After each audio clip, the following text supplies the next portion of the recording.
Boa noite. Superdotados. Eles têm uma capacidade acima da média para os estudos, as artes, os esportes ou para liderar. A sensação é a de que o autohabilidoso nasceu pronto para desempenhar tal tarefa, mesmo que ele não consiga explicar como aprendeu a fazer aquilo. No Brasil, são 10 milhões de superdotados, informa a Organização Mundial de Saúde. Mas será que eles não têm dificuldades? São os melhores em tudo? O Opinião Pernambuco de hoje discute altas habilidades e superdotação. São nossos convidados Francisco Alexandrino de Oliveira, coordenador do Núcleo de Altas Habilidades e Superdotação da Prefeitura do Recife. Dinora Maricevich, psicóloga e psicanalista. E também Ramon Soares, especialista em avaliação neuropsicológica e diretor do INeuroRehab. Você pode participar enviando perguntas para o número do WhatsApp, anote aí, 81988307098. Não se esqueça de colocar seu nome e local onde mora no início da mensagem. Este programa também está sendo exibido pela internet no endereço ufpe.br/NTVRU e no aplicativo UFPE Play. Boa noite, bem-vindos e bem-vinda hoje aqui ao Opinião Pernambuco. E eu quero começar entendendo esses termos, porque a gente escuta falar em superdotado, em autohabilidoso, em prodígio, em gênio, deixa eu ver se eu esqueci mais algum, precoce, né? Diz que a criança é precoce. É tudo a mesma coisa, no fim das contas, ou tem uma diferença entre eles? Boa noite, Ana, boa noite, Dinora, boa noite, Ramon. É imprescindível a gente entender que a superdotação ela é o terceiro público-alvo da educação especial, mas é o mais invisibilizado. E essa invisibilidade ela vem a partir de mitos. E os mitos, dentro desses mitos, estão a confusão das terminologias. Então, o que é que a gente pode entender? Existem pessoas com altas habilidades / superdotação. Isso é um conceito que se tem desde o SECAD, da SECADI, com o MEC em 2008. Que são pessoas que têm uma habilidade acima da média, com a criatividade acentuada e um alto envolvimento com a tarefa. Eles se destacam. Quando essa pessoa com altas habilidades, ela tem de 0 a 6 anos e 11 meses e se destaca tal qual um adulto, ela é chamada de prodígio. Certo. Quando essa pessoa já tem um destaque e esse destaque traz uma contribuição significativa para a humanidade, ela é chamada de gênio. E não tem agênio, é agênio ou gênio. É comum de dois gêneros, certo? Então, é uma pessoa com genialidade. Então, altas habilidades de superdotação para a nossa consciência enquanto MEC, são dois termos similares, existe uma similitude vinculada a um conceito de que o país tem uma dimensão continental e alguns preferem chamar de altas habilidades, outros de superdotação.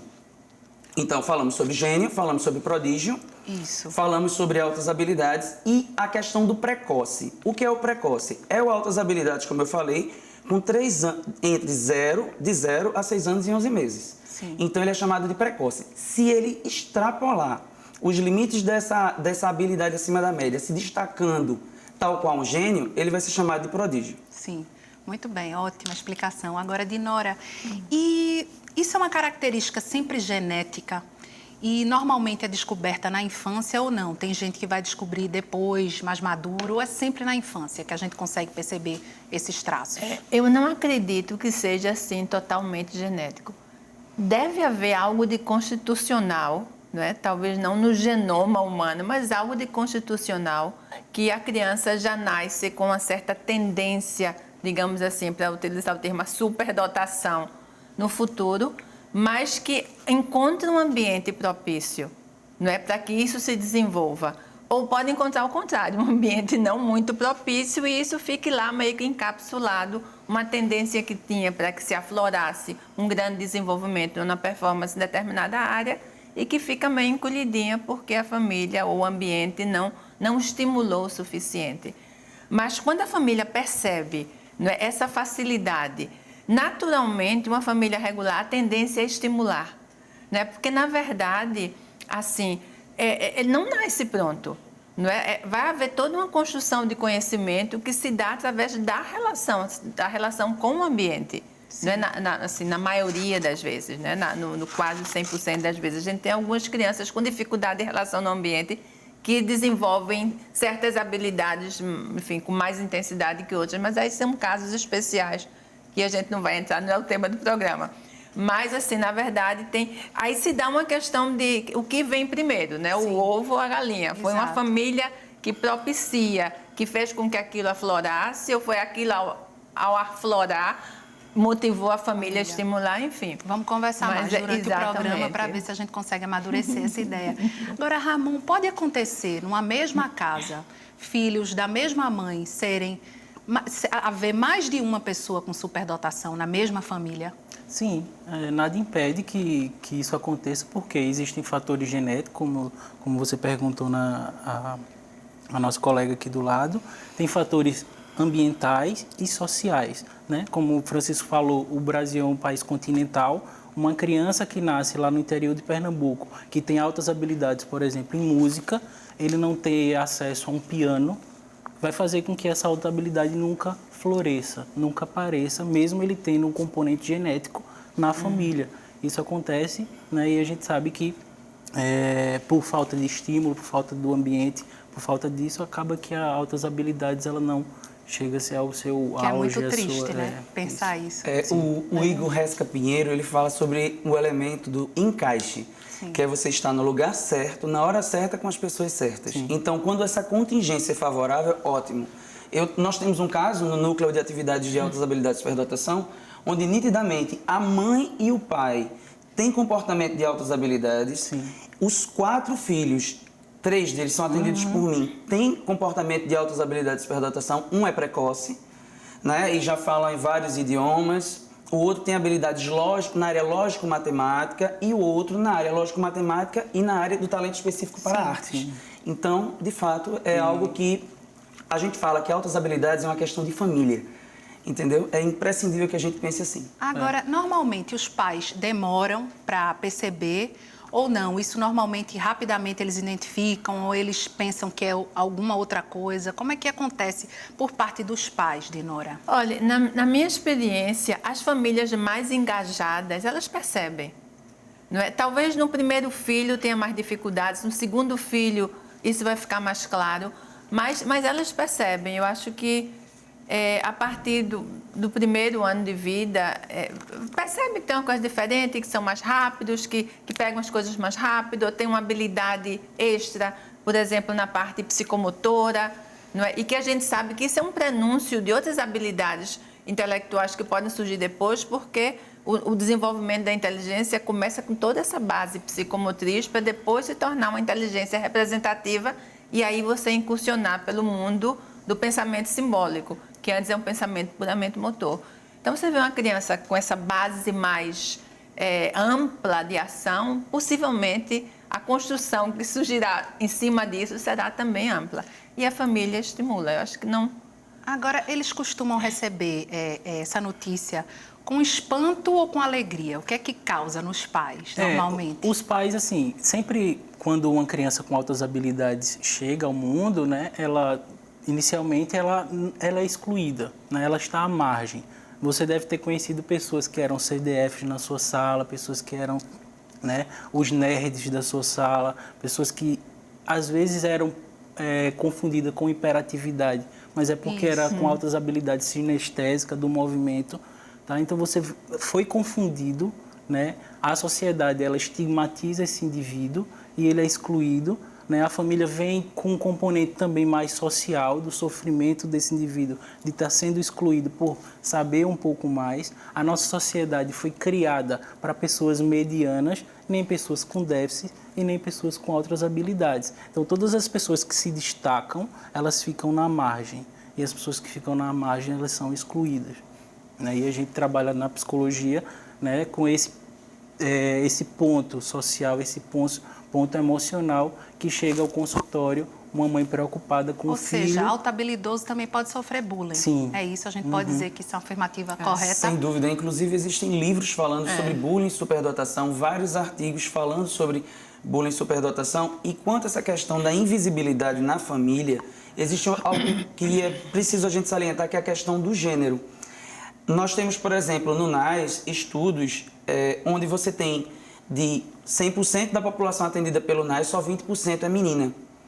Então, muitas famílias, devido à questão do machismo, da estrutura machista, ela invisibiliza, ela silencia a fala daquela menina para evitar o empoderamento, para evitar que ela se coloque no mercado de trabalho muito cedo, para que ela se destaque.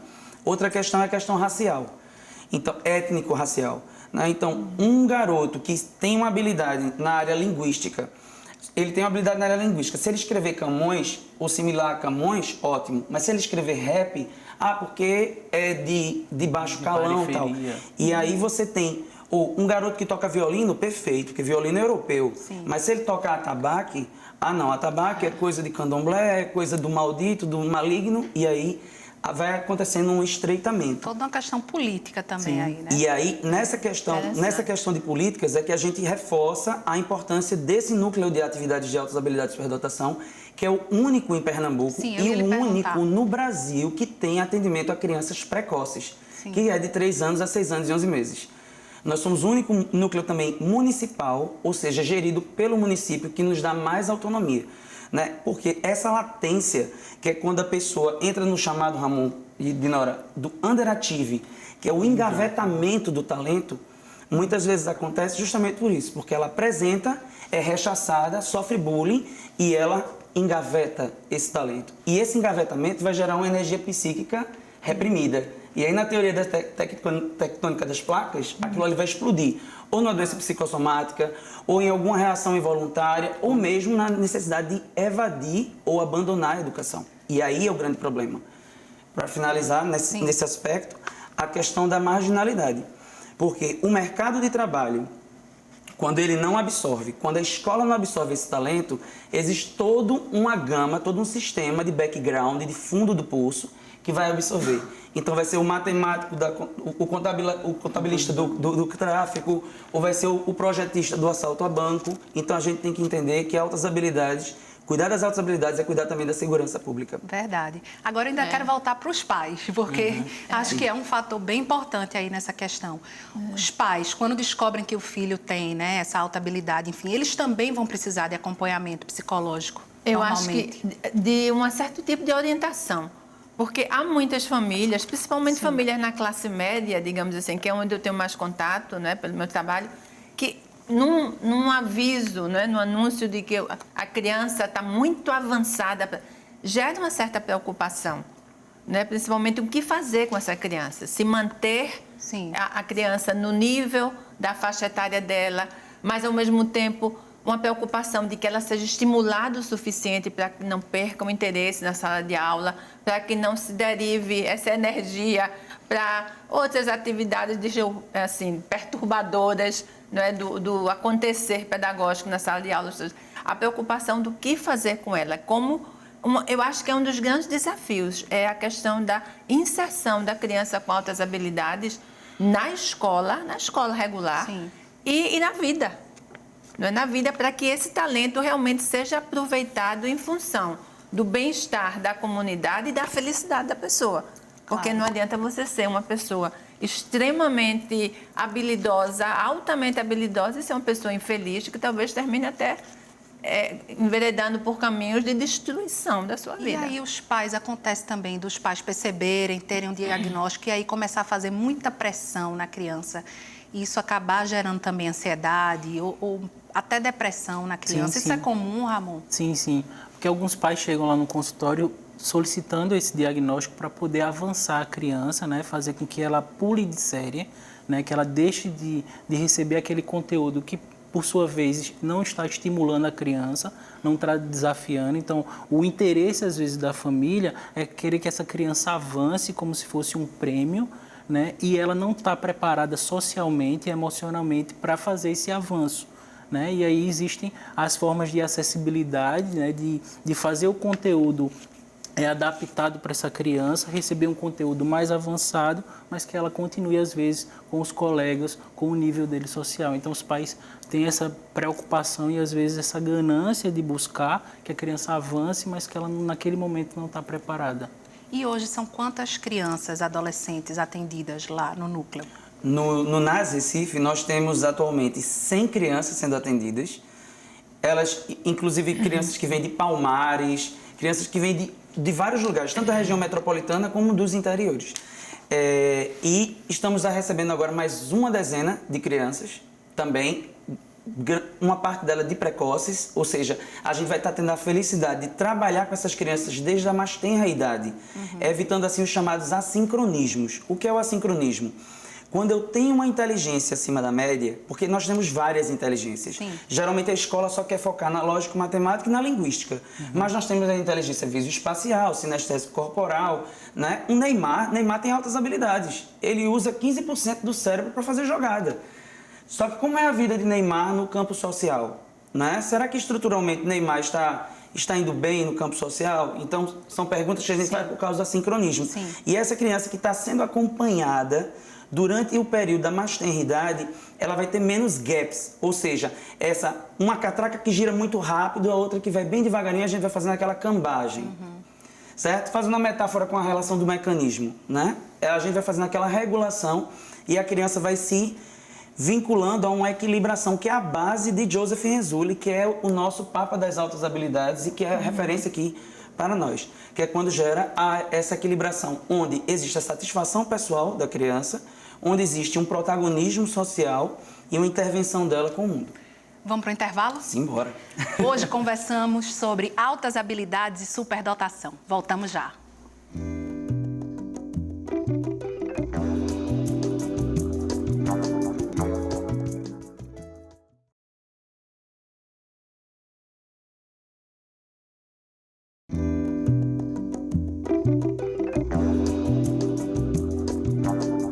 O Opinião Pernambuco de hoje discute altas habilidades e superdotação. Para participar desta conversa, convidamos Francisco Alexandrino de Oliveira, professor do Núcleo de Altas Habilidades e Superdotação da Prefeitura do Recife. Dinora Maricevich, psicóloga e psicanalista. E Ramon Soares, especialista em avaliação neuropsicológica e diretor do iNeuroRehab. Você pode participar enviando perguntas ou comentários para o número do WhatsApp. Anote aí, 81988307098. Não se esqueça de colocar seu nome e local onde mora no início da mensagem. Este programa também está sendo exibido pela internet no endereço ufpe.br/NTVRU e no aplicativo UFPE Play. Ramon, eu queria perguntar uma coisa a você.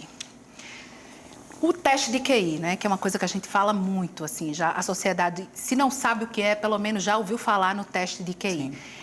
Ele é a única forma de se descobrir que alguém tem uma alta habilidade ou uma superdotação?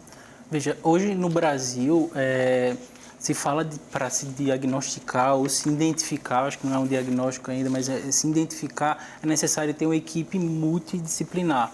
Né? A equipe pedagógica avaliando e a equipe psicológica, são psicólogos especialistas na área de avaliação neuropsicológica, para fazer esses testes de QI. A gente tem algumas escalas, eu vou citar para vocês, isso é uma escala padrão ouro, que é a escala de Wechsler, né? Então ela vai avaliar vários tipos de inteligência, né? Não só um tipo, né? Velocidade de processamento, linguagem, habilidades de resolução de problemas e principalmente habilidades adaptativas ao ambiente. Não adianta você ter uma alta habilidade e você não botar em prática, não fazer sentido para a sociedade aquilo que você faz.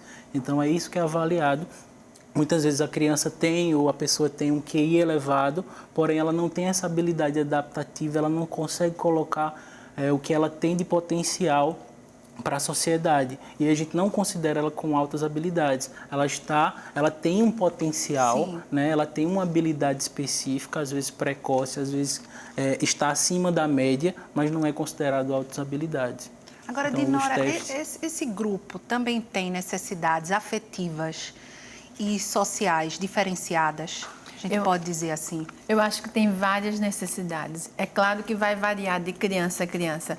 Uma delas já foi mencionada aqui ligeiramente quando se falou da pressão que a escola ou os pais podem fazer no sentido de dar mais, de produzir mais, de ser ainda mais excelente naquilo.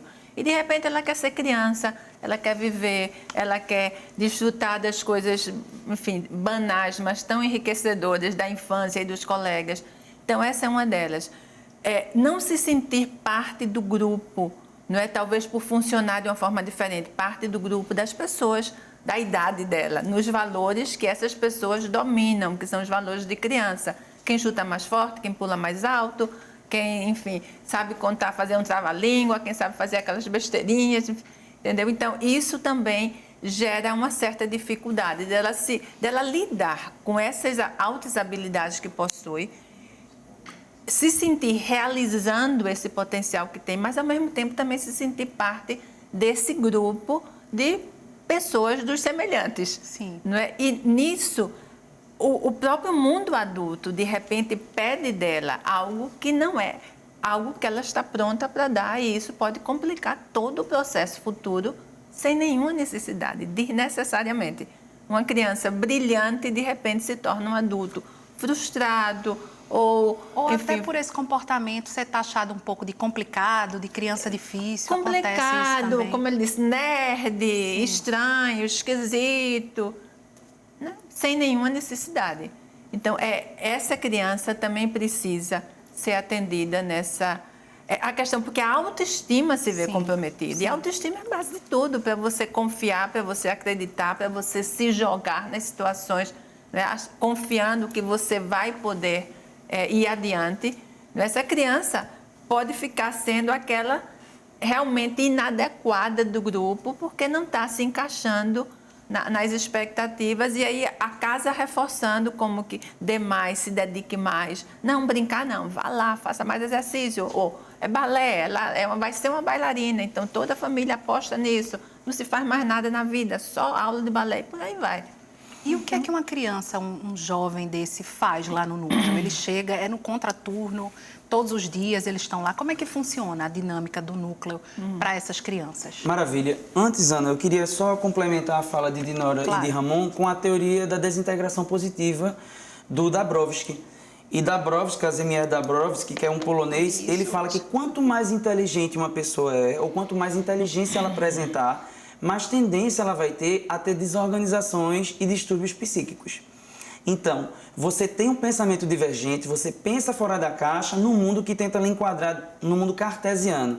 Então, como estamos numa TV universitária, eu acho que é interessante você, estudante de psicologia, de pedagogia ou de qualquer área afim, porque pode ter um altas habilidades sentado, um alto habilidoso, alta habilidosa sentado ao seu lado e você não sabe. E pode também estar escondido. Então, para que essa desintegração positiva, ou seja, para que esse nível de ansiedade ou esse comprometimento com a tarefa tão rígido ou essa insônia se torne algo produtivo, é necessário um atendimento educacional especializado. E lá no NAS, nós atendemos no contraturno. Sim. Ele não é um centro, não é uma escola, não é um curso, ele é um núcleo, é como se fosse uma grande sala de recursos multifuncionais, fora da escola, específica para para precocidade, altas habilidades de superdotação e para a chamada dupla excepcionalidade, que é quando eu tenho altas habilidades vinculado a qualquer elemento aparentemente limitador.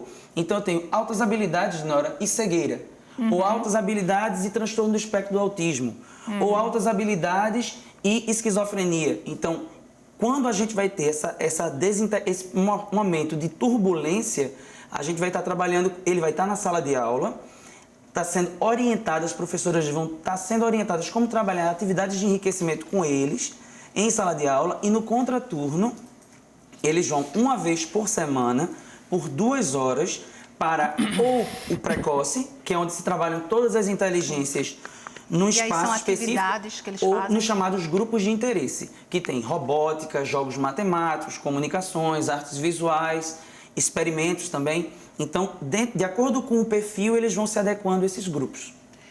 Eu queria agora chamar o depoimento de uma moça que tem altas habilidades, o nome dela é Rafaela, é um depoimento curtinho, mas aí vamos ver o que é que Rafaela tem para nos dizer de como é ter isso no dia a dia, o que é que ela sentiu na escola. Vamos lá. Sempre foi normal, nunca senti, assim, que estava sendo muito excluída, mas foi avançando os anos, eu entrei para a escola pública, eu estava se sentindo, assim, bem deslocada. Eu percebi que eu não estava tendo dificuldade nenhuma em nada. Aí eu fui para o 4º ano, que era escola, assim, bem mais difícil, particular, e aí meio que normalizou, continuava fácil, mas eu não estava entediada. Mas quando eu fui para o 5º, eu não tinha nenhuma vontade de ir para a escola, e aí eu fui percebendo que estava muito fácil. Eu não queria ir na aula por causa que eu não sentia nada, eu ficava muito tempo sem fazer as coisas, Porque é aquela coisa que o professor, ele fica um dia inteiro para dar uma atividade, porque tem que todos os alunos terminar essa atividade, você já terminou em meia hora, assim, tipo 10 minutos, alguma coisa assim. Você fica o dia todo sem fazer nada porque os outros estão terminando.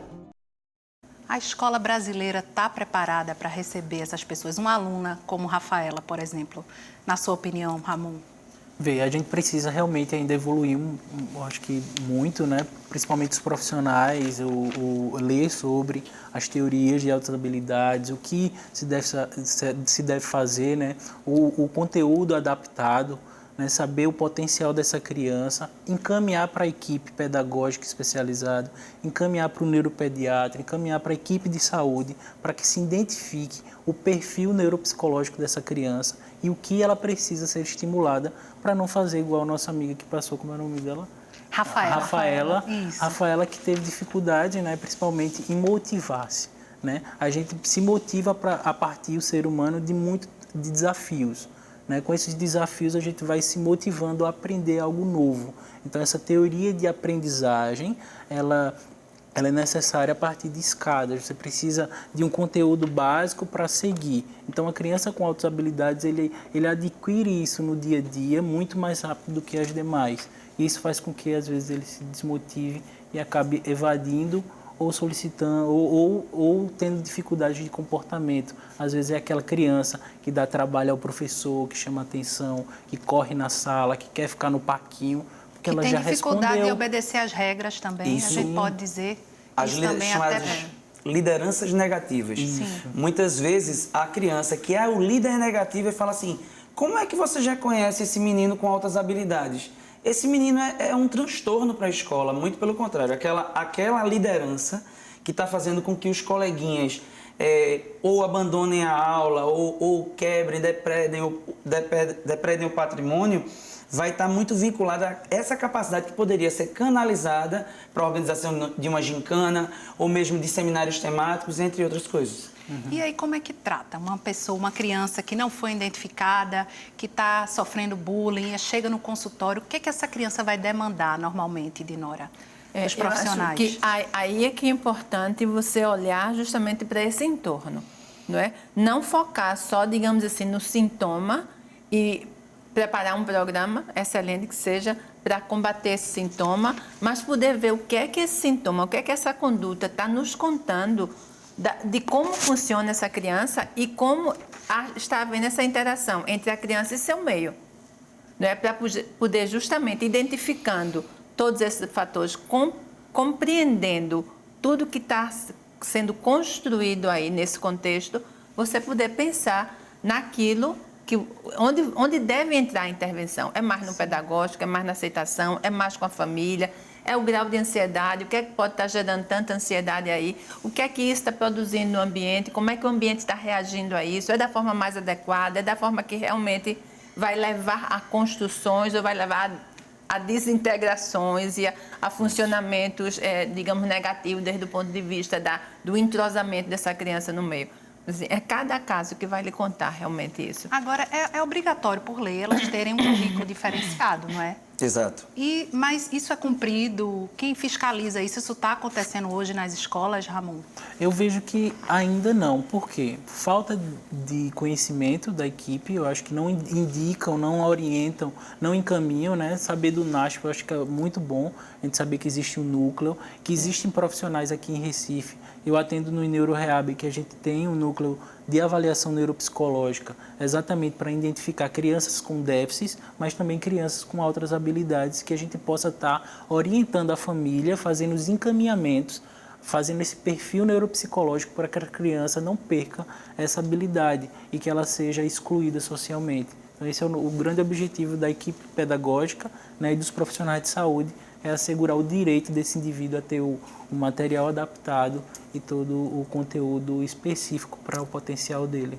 Agora, acontece também da mesma criança com alta habilidade, ela ser boa em mais de uma área, por exemplo, ela ser muito boa artista, muito boa em música, ser um líder.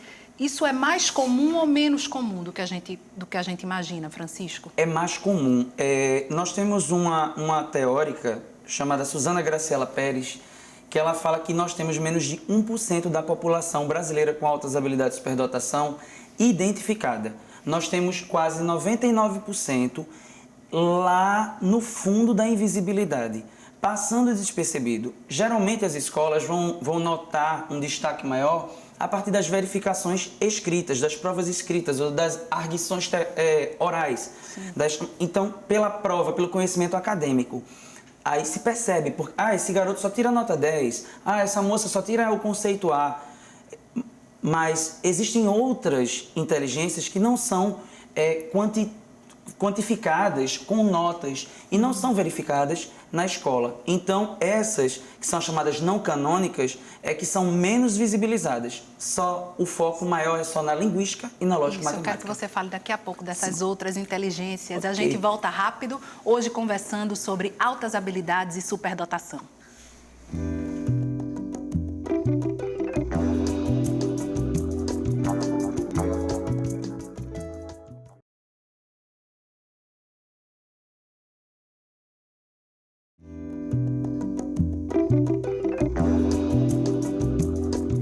Estamos de volta com nossa conversa sobre altas habilidades e superdotação, que entra agora no seu terceiro e último bloco. São nossos convidados Francisco Alexandrino de Oliveira, professor do Núcleo de Altas Habilidades e Superdotação da Prefeitura do Recife, Dinora Maricevich, psicóloga e psicanalista, e também Ramon Soares, especialista em avaliação neuropsicológica e diretor do iNeuroRehab. Você pode participar enviando perguntas ou comentários para o número do WhatsApp. Anote aí, 819-8830-7098. Não se esqueça de colocar seu nome e local onde mora no início da mensagem. E aí eu vou exatamente para as perguntas.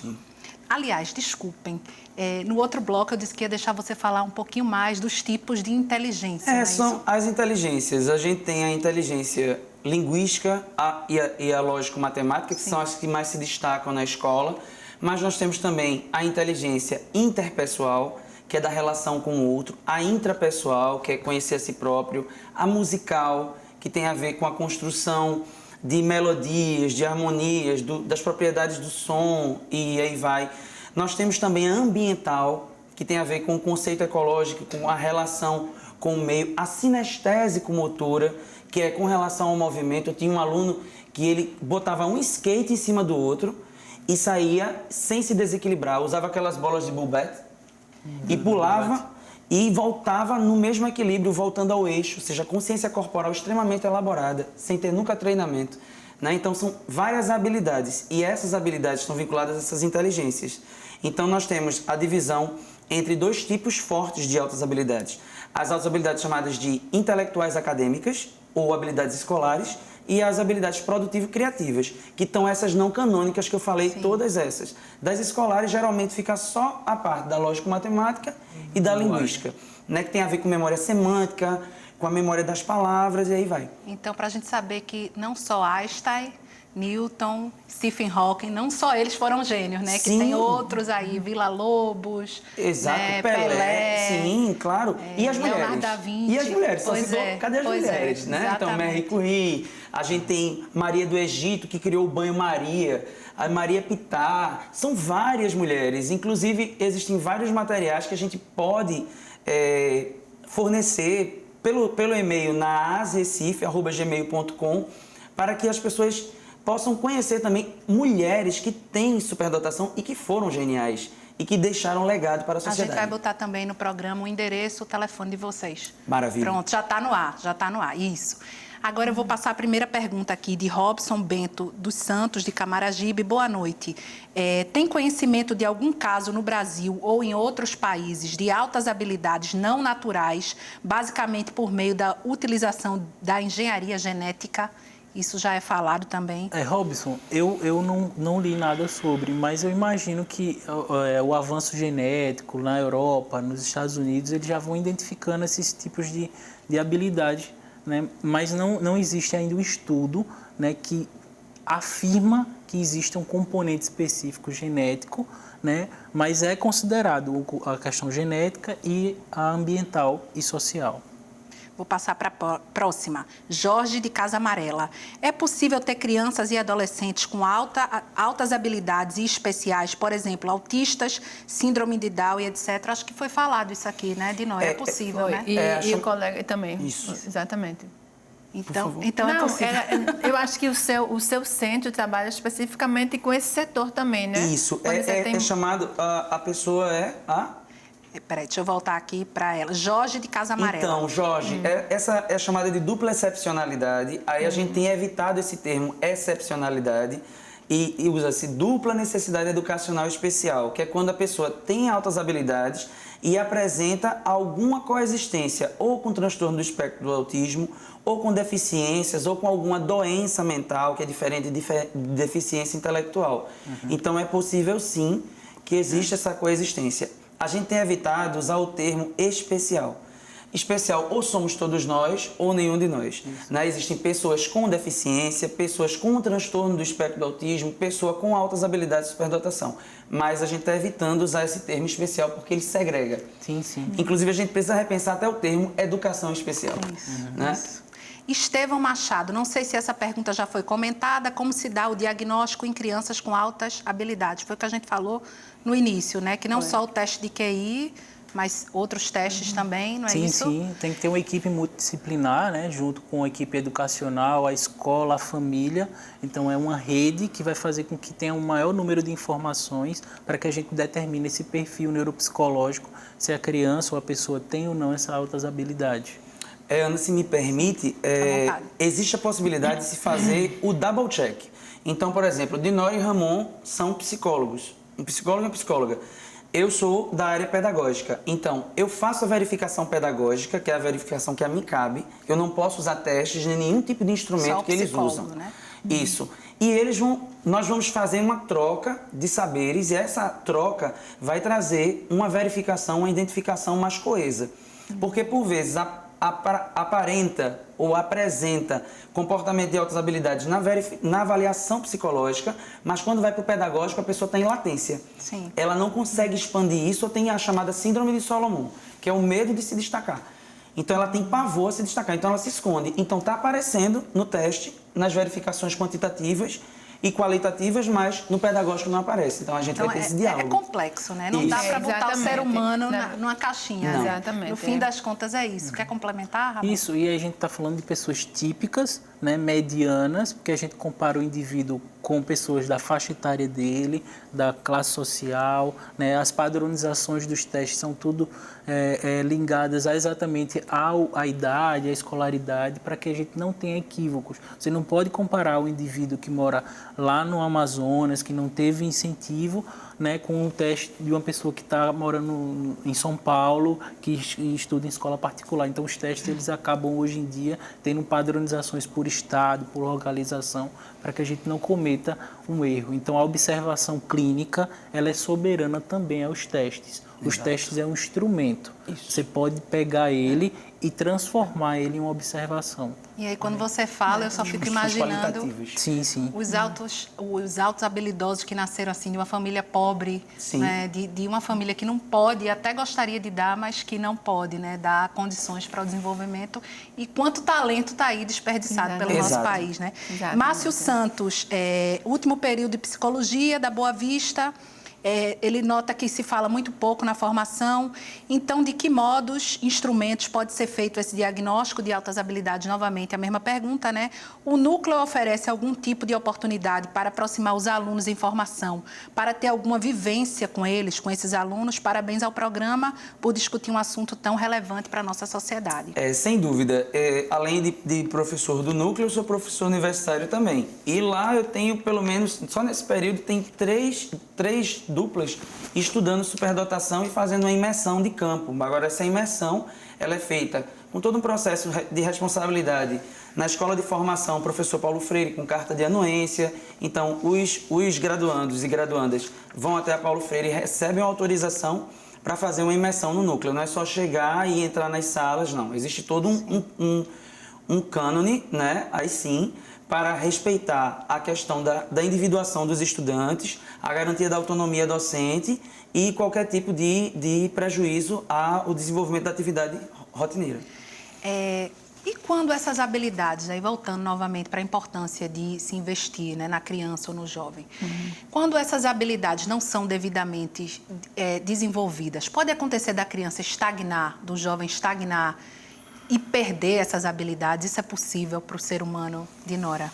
Eu não sei até que ponto perder, né? Sim. Porque eu acho que sempre vai estar lá. Agora, haverá menos oportunidades de você colocar isso em ação. E a gente sabe que esse colocar em ação também gera aí um tipo de relação que vai fomentar, digamos, o crescimento e o aprofundamento da execução dessas habilidades. Mas, assim, como estagnar, fazer desaparecer... Não, pode ficar lá guardadinha. Eu acredito que sim. Agora, interessante, a gente começa a estudar, enfim, um pouco, né, para fazer o programa, e aí vai ver que Einstein tinha dificuldade para ler e escrever, né, e foi reprovado em matemática. Newton, né, Isaac Newton, tirava nota baixa na escola, né. E normalmente isso faz parte do mundo dos superdotados, um pouco de dificuldade em outras áreas. Sim, porque quando você fala assim que Einstein foi reprovado, que provavelmente ele questionou a ideia daquele momento histórico. Então, existia uma teoria vigente, onde os professores estavam ensinando aos alunos e ele não aceitava aquilo mais como verdade, né? Mas isso na escola básica, no ensino fundamental, a criança que questiona, ela é tida como insubordinada. E às vezes ela chega no consultório de psicologia, né, com problemas de comportamento, por insubordinação a figuras de autoridade. Mas isso não tem a ver às vezes com a questão comportamental, e sim com questões de altas habilidades. A criança vem com conteúdo elaborado, ela vem questionar para fazer com que o pensamento e a habilidade dela cognitiva seja acrescida, né? E ele não é bem compreendido e é excluído por essas pessoas. Então, ele é confundido com crianças com dificuldade de comportamento. De aprendizagem. Ou de aprendizagem. Ou de aprendizagem também. Lógico, matemática ele estava Dificuldade ótimo, ele só não estava tendo o encaixe, o espaço certo, as pessoas certas. Sim. Não, e aí a importância, né, de você conscientizar a sociedade, principalmente a família. Porque a família é a primeira que olha com maus olhos, digamos, para essa criança, que porque não está bem em matemática, não está bem em português, mas está excelente em outras áreas, ela é vista como uma criança problema, como uma criança que não quer estudar, como uma criança que... Entendeu? Então, toda a questão da motivação, da construção da autoestima, da confiança em si mesmo, se vê prejudicada. E você sabe que um ser com pouca confiança em si mesmo, achando-se muito pouca coisa, achando-se um desastre na escola, não vai ter a mesma motivação de avançar e construir que o outro que esteja em condições diferentes. Então, a compreensão de que a gente não é só português e matemática, a gente não é só ler e escrever, né? A gente é assim, uma infinidade de coisas e o nosso valor como pessoa não passa por isso. Mas hoje em dia, como as famílias estão administrando, está passando muito por isso. Você tirou nota má em matemática, você não tem aniversário, você não tem presente de Natal, você não merece. Olha só, vai para o valor da criança, você não merece. É muito sério isso, minha gente. Agora, para participar do núcleo, é necessário um encaminhamento a isso de um psicólogo? Explica um pouco como é que funciona. Certo. E se só atende alunos da rede pública? Maravilha. O núcleo, ele trabalha a partir de uma política pública da cidade. Então, do mesmo modo que você tem um plano de saúde e pode acessar um hospital público, você pode acessar o NAS. Nós temos uma cota, um quantitativo, um percentual, só que a necessidade fez com que toda a gestão repensasse e dissesse: o núcleo é do Recife, o núcleo é para os estudantes e as estudantes do Recife. Então, da rede o que municipal. acontece? Da rede municipal, da rede estadual e da rede particular também. Ok. Tendo em vista que muitas escolas preferem não investir nas altas habilidades e não identificar por uma questão, inclusive, mercadológica. Se eu tenho uma criança identificada com altas habilidades e ela se destaca, o mérito é dela. Se eu tenho uma criança com altas habilidades e eu não sei que ela o mérito é da escola. Olha, tirou nota alta porque está estudando aqui.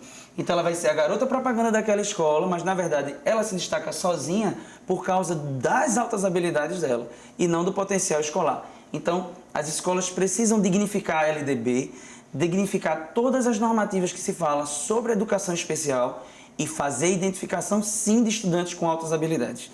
né? Agora, o que se faz para acessar o NAS? Se remete à Gerência de Educação Especial, um ofício da escola, solicitando a verificação de indicadores de altas habilidades de superdotação do estudante tal, da sala tal, vinculado à escola tal. Devido a esse fato, coloca lá o nome dos pais, o telefone de contato, e a Gerência de Educação está fazendo com muita celeridade todo esse processo e estão encaminhando para o NAS. A gente faz a verificação. Caso a criança apresente indicadores, ela vai passar por 16 momentos de observação. E esses 16 momentos vão consolidar se ela fica conosco, enquanto estudante com altas habilidades, ou ela segue com todo o respeito e sua inteligência, né, a sua rotina escolar. Muito obrigada pela presença de vocês aqui hoje no Opinião Pernambuco. Muito obrigada pela sua audiência e até o nosso próximo encontro.